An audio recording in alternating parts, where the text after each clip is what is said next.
All right, guys, we're back for our last new topic in chapter 2. So we kind of hit this a little bit in the last notes, the derivative of the tangent function, but these are these other trig functions which we have not talked about yet. How do you find the derivative of tangent, cotangent, secant, cosecant? So you can look at proofs at for all of these if you're interested online, but really these are the things you need to know, right? We kind of actually already did the proof of the derivative of tan x equals secant x. That was our last problem when we did the quotient rule, right? We broke it up into sine over cosine and we proved that it's secant squared x, okay? So the other things you're going to need to remember are that the derivative of cosecant x is negative cosecant x cotangent x, the derivative of secant x is secant x tan x, and the derivative of cotangent is negative cosecant squared x. These three are used, and I would say these two are used much more commonly than the rest, but these are useful to have in your notes in case you ever need to find them. So example 1 says y equals 2x minus tan x. So I can use that property where I can break this up into the difference. So the derivative of 2x is 2 minus the derivative of tan x is secant squared x, right? Easy peasy, nothing really fancy. All right, the next one, see if you can see that, it says 1 minus cosecant x over secant x. So this is a quotient, so I'm going to need to use the quotient rule. I'm just going to do it. I'm out of space. So u prime is 1 minus cosecant x. So u prime, we need the quotient rule. Get that ready to show you guys. So the derivative of 1 minus cosecant x is just going to be this is 0. Sorry, derivative of 1 is 0.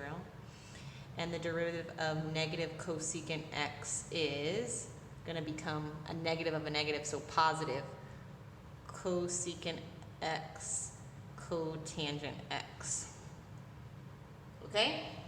And then the derivative of, we make v equal to secant x, the derivative of that, or v prime, is just going to be secant x tan x from up there.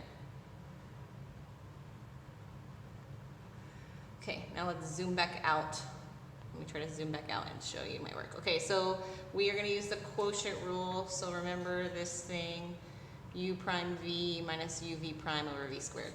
So f prime of x is equal to u prime v. So that's cosecant x cotangent x. V is secant x. I'm squeezing it in here. I'm going to write it in an angle. Minus, and then it's uv prime. So let me put this in a box.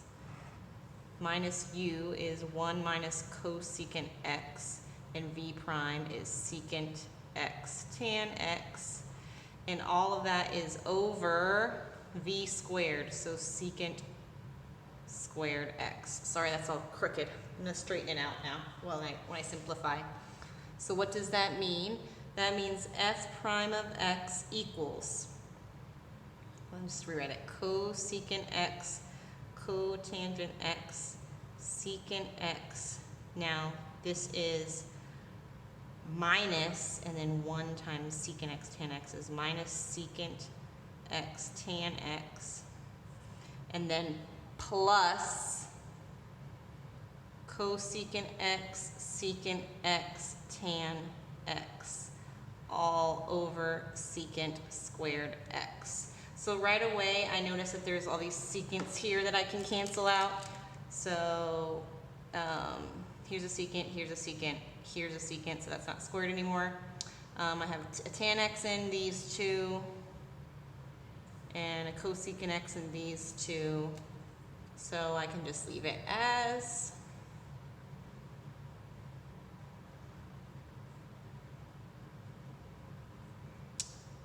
plus cosecant x tan x over secant x. Okay, so I'm just going to leave it like that. That's the derivative of all that.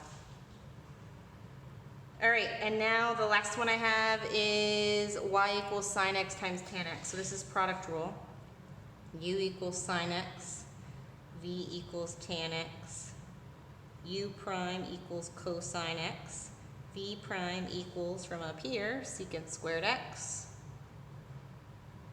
So y prime, or you can say dy dx equals, and I'm going to say sine x. Remember, I like to use my diagonal, sine x times secant squared x plus cosine x times tan x. Okay, now I can simplify because what is secant x? Secant x is 1 over cosine, right? I'm just going to leave it though. Let's leave that part alone. I'm going to leave that for right now. Just deal with the second part. Because this is the one that I'm noticing. Tan x is equal to sine over cosine. Remember that? So I know I can cancel out those cosines. Then I have a sine x in both. So if I wanted to, I could rewrite this as sine x times secant squared x plus 1. What's secant squared x plus 1? Do you guys remember that?